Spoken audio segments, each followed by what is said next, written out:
more about many aspects of our culture as it relates to this concept of story. But at this time, in exchange for the gift that you are giving us in sharing these ideas of our story with you, we ask you now, how may we be of service in allowing you to share your stories with us?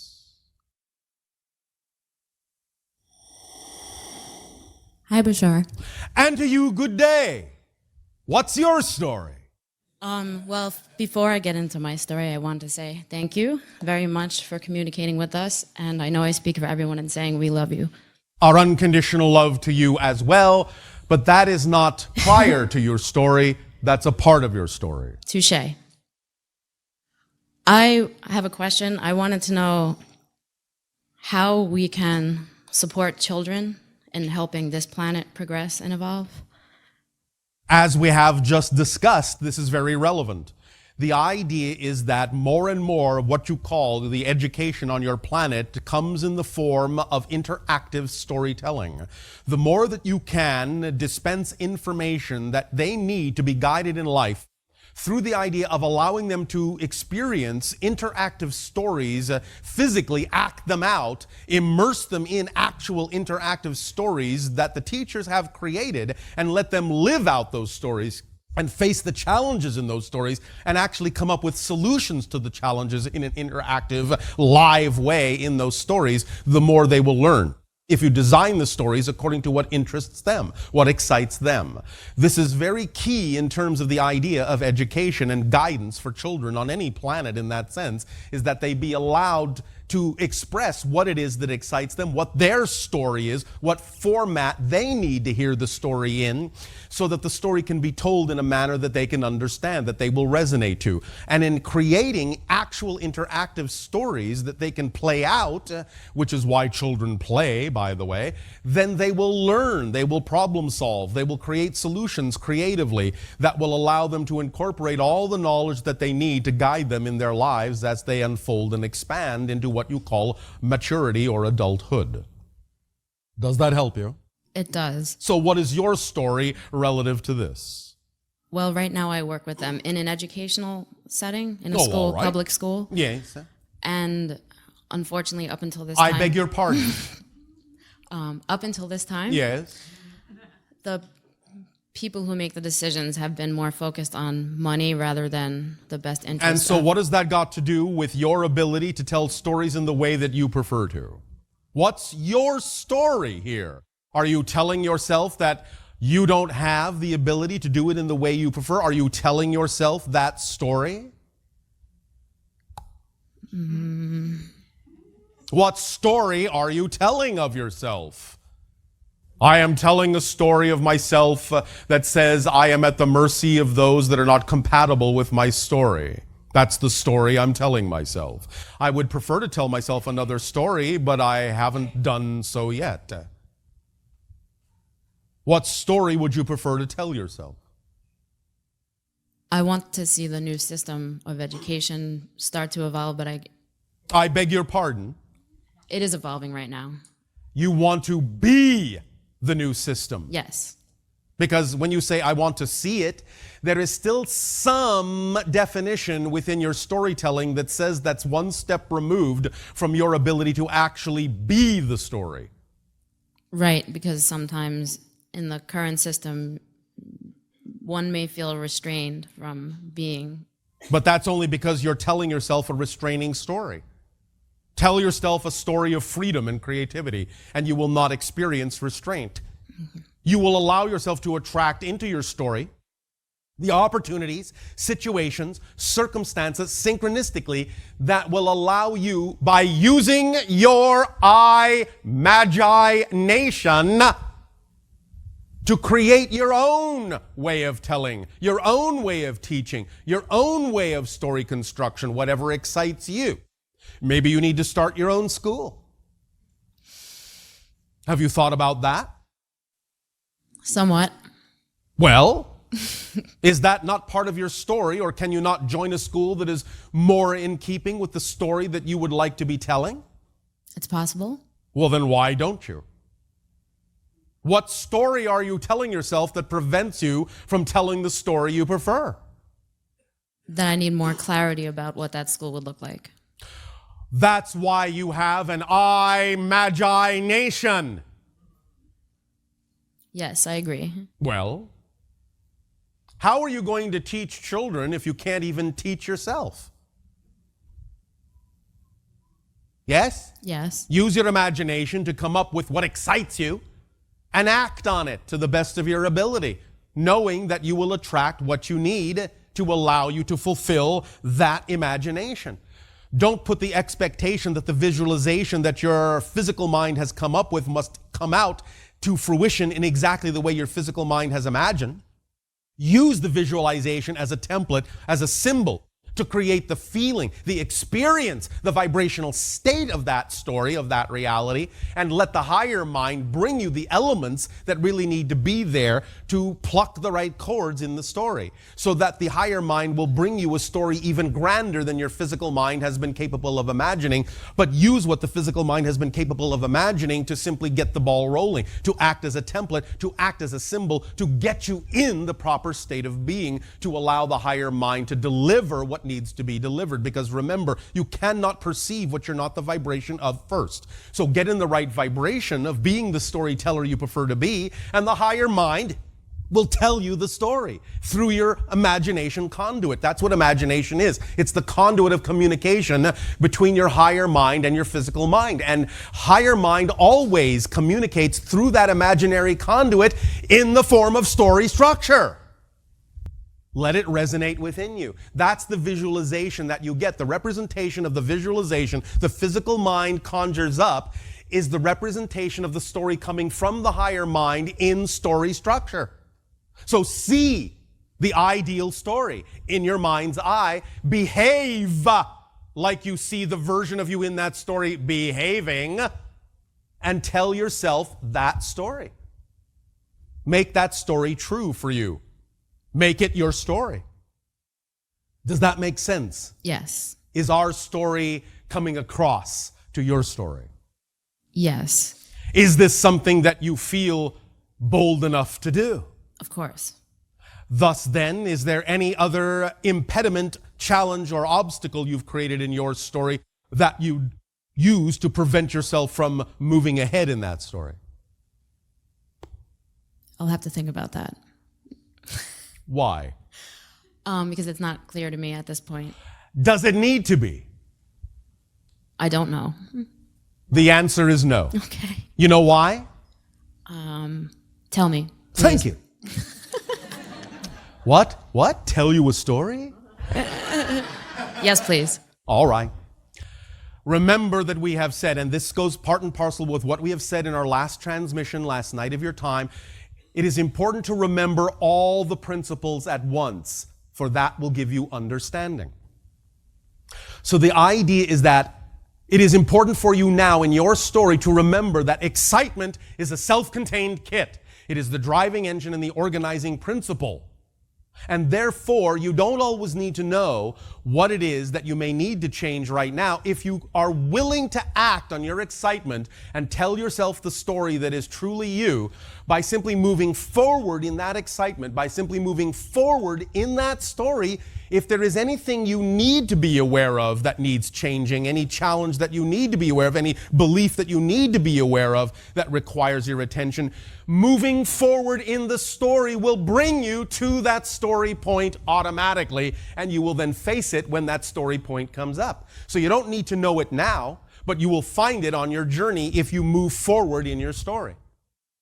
Make sense? Yes, Does that help streamline your story? it does.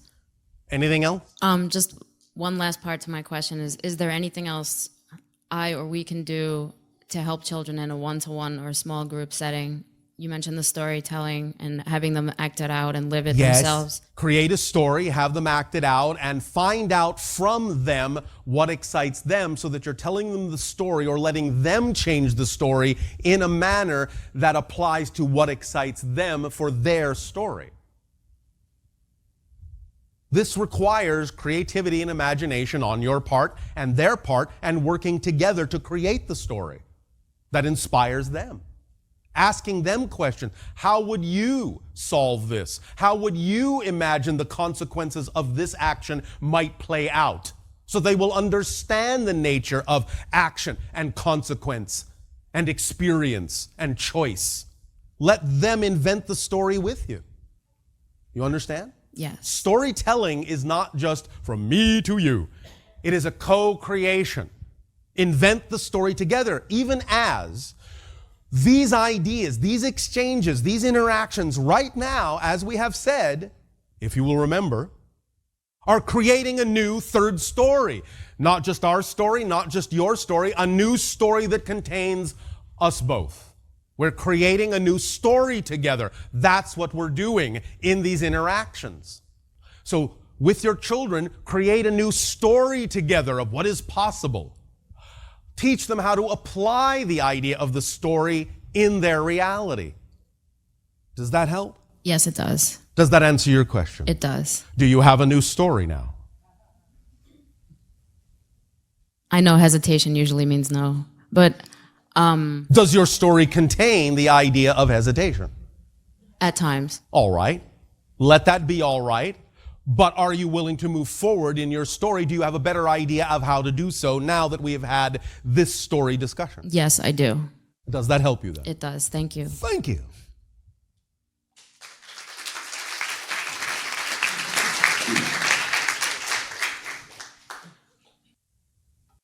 Good day, Bashar. And good day to you.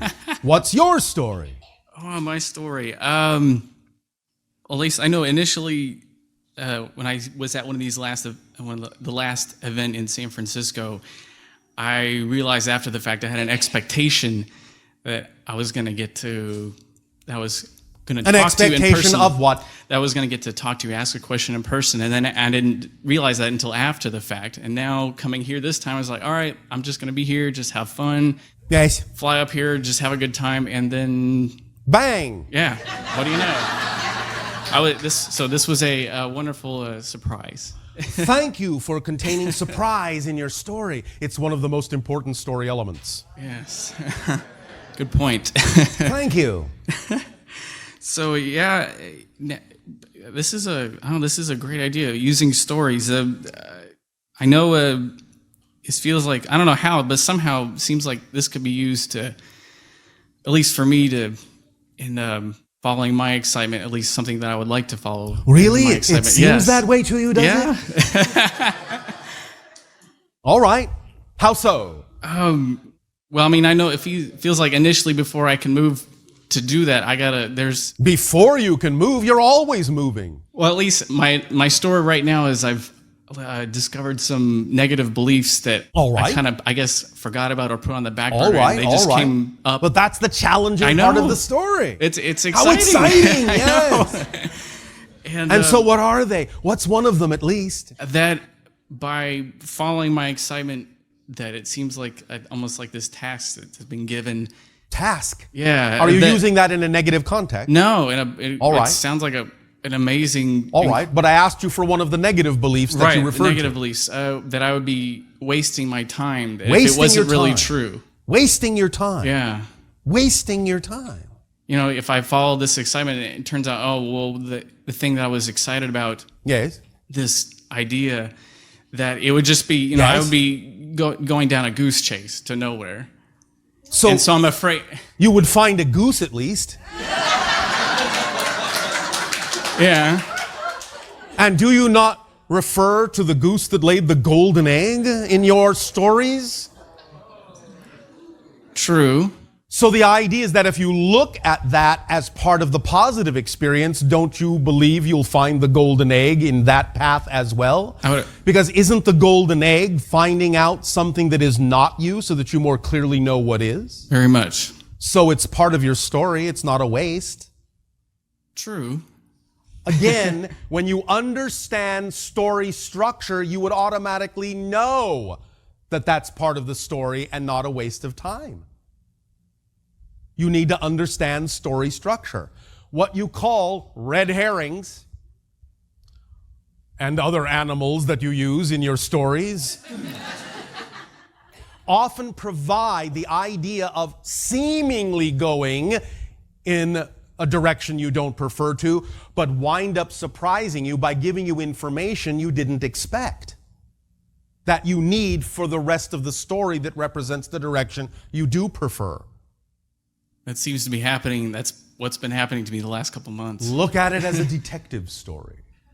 That's what it seems like. I keep getting little bits more information like, Yes. what is this? You know, like, So even though it may not necessarily represent the path ultimately that you prefer, you're still going to find a clue at the end of that path.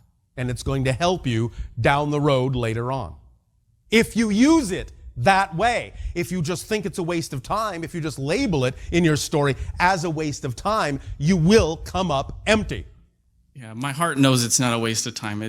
Then why don't you listen to your heart in your story?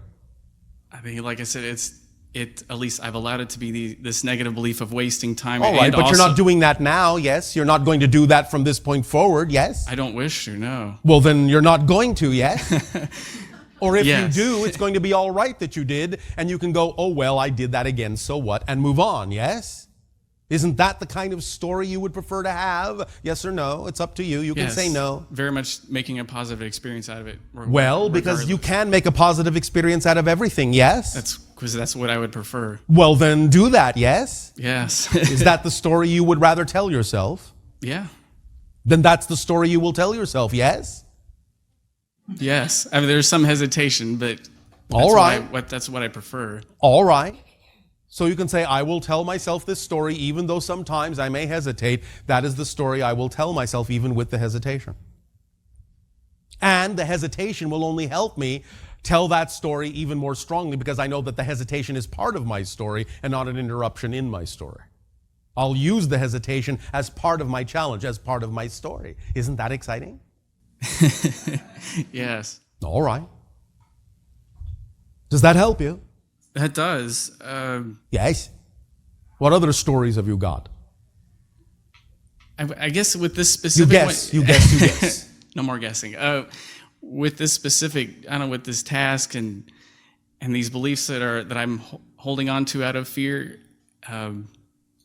it just seemed, I know, it almost like there's this too good to be true element to it.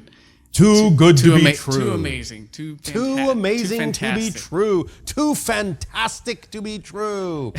Well, that's a story. Do you want to live that story, that something is too good to be true? Yeah. You do want to live that story? I mean this. That something is too good to be true? No, not too good to be true, but that the story I wish to tell. Yes. Regardless. Have you ever had anything in your story happen to you that you felt was very, very, very good? Yes, more and more so lately. Well, if it happened once, why should it not be capable of happening again and again and again? If it happened once, why wasn't that too good to be true? Why didn't you tell yourself the negative story then? Why did you allow such a good thing to be happening in your story if you didn't believe that good things can happen? That's a good question. Thank you. Is that question too good to be true? No. So you see, it's all about understanding story structure so that you understand how to ask yourself questions about your own story. You understand? Just like we did. You recognize that your own story does contain things that you did not believe were too good to be true, so you allowed them to be experienced. But if you did it then, what's the difference between that and any other thing? Maybe it would be more helpful for you, instead of talking about whether something is too good to be true or not, to simply allow your story to understand what is most relevant to your story. Because there may be things that are not relevant to your story experience, but you don't have to label them as being too good or not good enough. I remember you mentioned that to somebody at the San Francisco event, and then I was pondering, I was like, well, it seems really, really relevant if it's true. Then the idea that you can begin to understand in redefining these things is that if something seems really, really relevant, that's another way of saying that it is true, or it wouldn't feel relevant. Do you understand? Relevance is truth. Relevance is the vibration that is aligned with your truth. That's why it feels relevant. Otherwise, it wouldn't feel relevant. It wouldn't be your truth. But if it feels relevant, that's synonymous with, it aligns with your truth, or it wouldn't feel relevant. So if it feels really, really, really relevant, then it's really, really, really reflective of the true you. For you. It may not be true for someone else, but if it feels relevant for you, it's true for you. It's a synonymous definition, if you allow it to be. Instead of separating it and saying, well, it feels really relevant, but is it true for me? You're contradicting the idea, the very definition of relevance. You understand? I like that. Does that make sense? Yes. That's why, again, it's so important to be clear about your definitions and be aware of what definitions you're already giving something.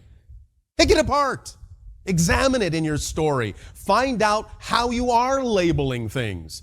Because when you understand the labels you're giving to things, you'll understand why you may be confused about things, because you're applying confusing labels that don't allow you to extract what you need from every situation.